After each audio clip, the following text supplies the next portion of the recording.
Hi, my name is Ezeadum. I'm 19. I'm from Cardiff, very local actually to here. I was part of the first ever Youth Parliament cohort. I then kind of found out more about the other ways to get involved rather than just through like constituencies. You can also get involved through the partner organisations. So I looked to see if there's any partner organisations that kind of fit my description of my identity. I found two actually, EYST, with like Ethnic Youth Support Team I believe, and then Race Council Cymru. And I emailed the Race Council Cymru people, and luckily I had an interview and they picked me.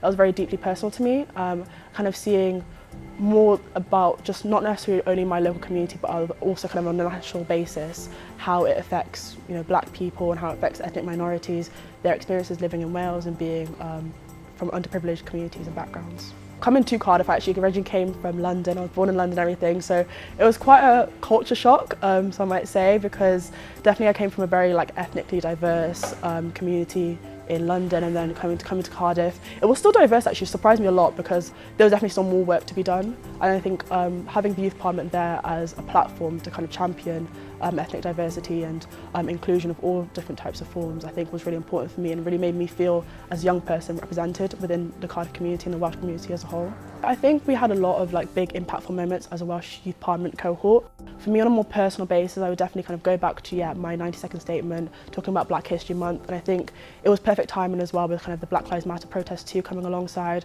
and it's showing that this is something that's very important here in Wales, and that we can actually kind of put our own stamp on how we teach our curriculum and how we kind of hope to spread diversity and inclusion for generations to come.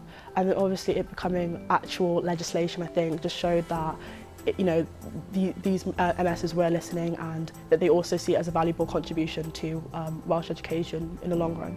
Before becoming a Youth Parliament member, I'd say my experience with politics, looking back and reflecting how I am now, it has obviously shaped my studies. I now study human, social and political sciences at Cambridge, and that was a decision completely shaped by the fact that I knew I had experience in politics, because originally I actually wanted to do medicine, but then I realised that no, kind of being in the Youth Parliament and seeing kind of how democracy has shaped, that it's actually a feasible career for me to go into politics. It's not just a hobby, it's something that I really enjoy and want to kind of have as my mission, I guess. There's a lot of kind of discussion and debates over the dinner table. Christmas dinner gets a bit heated sometimes because there are opposing views in my family, but I think that's also kind of made me grow as a person, because it's realised that I can appreciate diversity of opinions or differing views, but also learn to challenge them and kind of understand why people think in a certain way. It shaped my interest, it shaped my career goals, it shaped my studies, and I'm so grateful for all the opportunities I've had with the Welsh Youth Parliament and beyond.